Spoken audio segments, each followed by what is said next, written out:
దక్షిణాఫ్రికాతో జరిగిన T20 series సమయంలో మెడగాయానికి గురైన టీమిండియా వన్డే సారథి శుభ్మన్ గిల్ ఇప్పుడు పూర్తి స్థాయిలో కోలుకున్నాడు.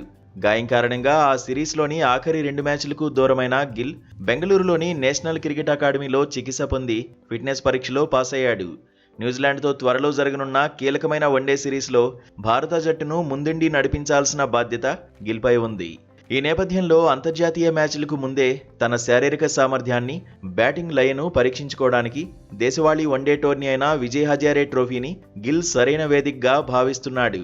విజయ్ హజారే ట్రోఫీ 2025 కోసం పంజాబ్ క్రికెట్ అసోసియేషన్ ప్రకటించిన 18 మంది సభ్యుల జట్టులో గిల్ ఇప్పటికే సభ్యుడిగా ఉన్నాడు.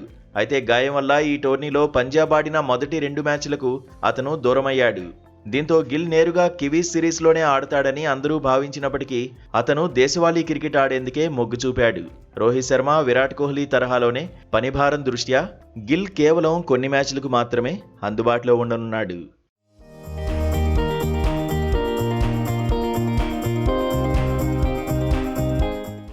జనవరి 1న జైపూర్లో తన సొంత జట్టు పంజాబ్తో కలవనున్న గిల్ జనవరి 3న సిక్కింపై, జనవరి 6న గోవాతో జరిగే మ్యాచ్ల్లో బరిలోకి దిగడం దాదాపు ఖాయమైంది. ప్రస్తుతం శుభ్మన్ గిల్ పేలవమైన ఫామ్తో సతమతమవుతున్నాడు.